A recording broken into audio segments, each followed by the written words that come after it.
Hello, Cancer, Sun, Moon Rising, and Venus Signs. Kamusta kayo? Sana po'y nasa mabuti kayong kalagayan. Welcome back po sa Star Tarot. At kung bago kayo rito, welcome din po kayo. Please subscribe, like, share my videos, and leave me a comment kung nakaresonate po kayo. Thank you. So, Cancer, leg up. Ayan. So, maganda to. Maswerte ka kasi merong mga taong tumutulong sa'yo. You know? Kung ano man ang sitwasyon mo sa ngayon, maybe that you need help, wag kang mag-alala. No? Merong tutulong at tutulong sa'yo. Siguro kailangan mo lang na lumapit sa kanila, lumapit sa mga taong mapagkakatiwalaan mo, and ask for help. Or po pwede rin na meron dito mga tao talaga na even if you're not asking for help, no, merong initiative, no, mag-i-initiate sila ng tulong sa'yo. So, po pwedeng ganun. Kaya, always remember, no, na we are all entitled for help. Okay? Kaya sa mga pagkakataon na alam mong kailangan mo ng tulong, sa mga pagkakataon na alam mong kailangan mo ng suporta from other people, don't hesitate to reach out to someone kasi lahat tayo, no, at some point sa buhay natin mangangailangan talaga tayo ng tulong and do not be shy and do not be afraid to ask for help. We also have the fates. Wow. So siguro um kung ano yung mga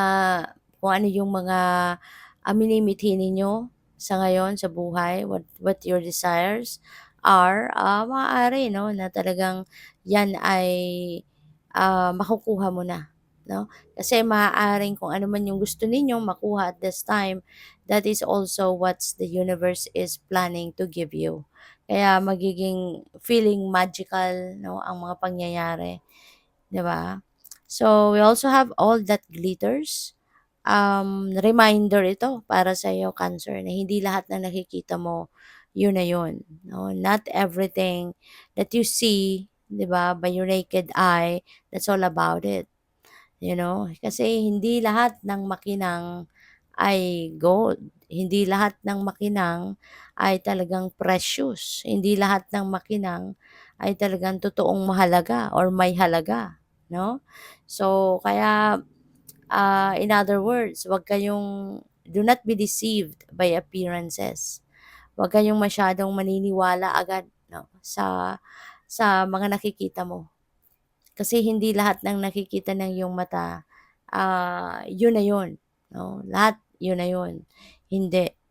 Lalo-lalo na sa mga tao, 'di ba? May mga tao na nagpe-pretend lang. They're pretending to be nice, pretending to be kind, pretending to be sincere, pretending to be loyal. Pero kapag nakuha na nila yung gusto nila from you, doon mo na makikita yung tunay niyang kulay. 'Di ba? Kaya do not be deceived by appearances. Kasi hindi lahat ng nakangiti sa'yo ay may magandang intensyon sa'yo. Hindi lahat ng nakangiti sa'yo ay talagang totoong natutuwa siya, no, na nandiya ka. Okay? Kaya mas kung sa tao, kilalanin mo. Okay? Do not trust 100%, no, on the people around you. Kilalanin mo muna, 'di ba? Kung talagang sila'y mapagkakatiwalaan, kung sila'y totoo sa'yo, yung gano'n. Okay?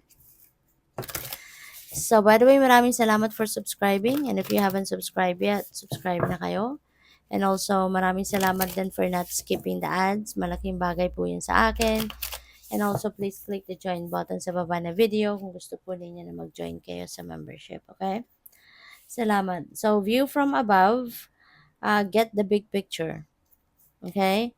Tignan ninyo ang sitwasyon ninyo on a bigger lens, lalo-lalo na kung meron kayong mga desisyon or important decisions na kailangan gawin.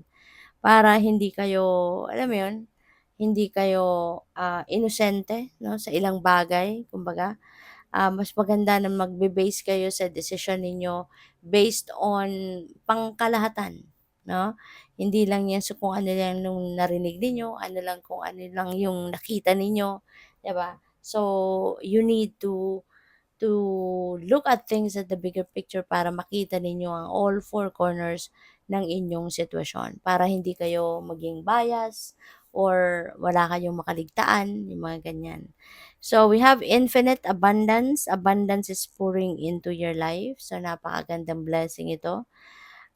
This is abundance na parang walang humpay, walang tigil, walang walang ano 'to, walang panahon, 'di ba? Talagang patuloy 'no, ang pagpasok, ng kasaganaan na 'to sa buhay mo. At, depende sa kung saan man ito manggagaling, 'di ba? Sa kayo na lang 'no, ang makakaalam nito. And, also, ano 'to, eh, this is something 'no, na parang eto na yung simula 'no, or magsisimula na yung continuous inflow of abundance sa buhay niyo. Eto na yung simula ng pagpasok ng tuloy-tuloy na blessing, na biyaya, lalo-lalo na pagdating sa pera, 'no? So, good luck sa'yo. We have desert passage, trust there's a divine plan. Okay? Magtiwala ka lagi. Yun ang napakahalaga. Hindi lang sa magtitiwala ka lang sa kakayanan mo, sa sarili mo, but also magtiwala ka na the universe has a divine plan para sa bawat isa sa atin. Kaya, siguro din minsan nagtataka kayo, 'di ba, na merong mga bagay na hindi, alam mo 'yun, hindi may mga nangyayaring hindi paborable sa'yo, 'di ba? May mga nangyayari na hindi, alam mo 'yun, hindi maganda ang immediate na effect sa inyo, and maybe you are questioning, 'di ba, the divine, na bakit ganito? Bakit may mga nangyayaring ganito sa akin ngayon? Bakit binibigyan mo ko ng problema, mga ganyan, 'di ba? But lahat ng 'yan ano, parte ng soul's journey natin. Always remember that there's no perfect journey in life. Kasi diyan sa mga magagandang kaganapan sa buhay natin, those are blessings, 'di ba? Gano'n din ang mga problema. They are also blessings to us, 'di ba? Hindi lang yung mga magagandang pangyayari o bagay na dumadating sa buhay natin ang considered blessings, but also even those challenges, even those problems, those are also blessings, 'di ba? Kasi doon sa mga problema, doon sa mga challenges na nangyayari sa buhay natin, doon tayo natututo. Mas doon tayo natututo, mas doon tayo nagkakaroon ng, doon natin nabubuhay 'no, yung inner strength natin, yung courage natin, yung mga problema and challenges sa buhay, nilalabas nito yung best out of us, 'di ba? Kasi pipilitin natin 'no, gamitin yung mga talento natin, gamitin yung mga spiritual gifts natin. Napipilitan tayong gamitin 'no, yung galing natin, yung wisdom natin, 'di ba? Para na mahanap natin or mahanapan natin ng solusyon ng mga problema. Kaya may mga ano tayo, eh, may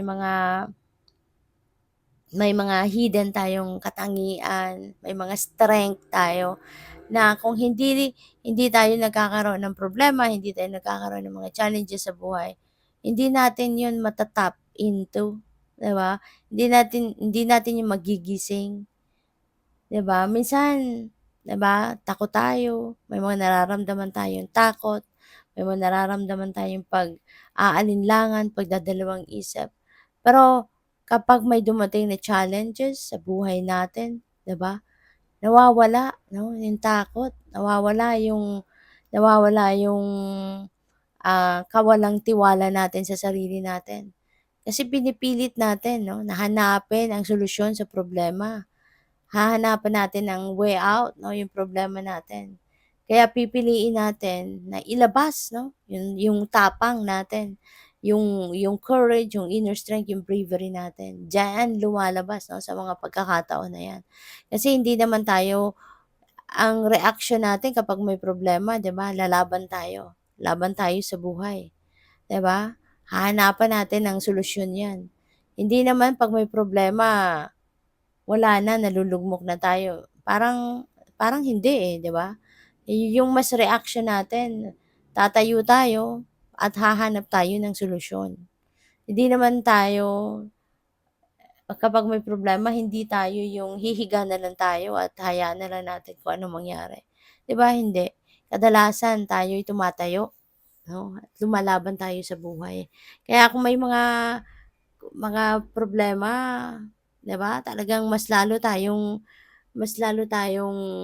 nagiging matibay, 'di ba? That's where we grow, 'no? Kaya they are also considered blessings.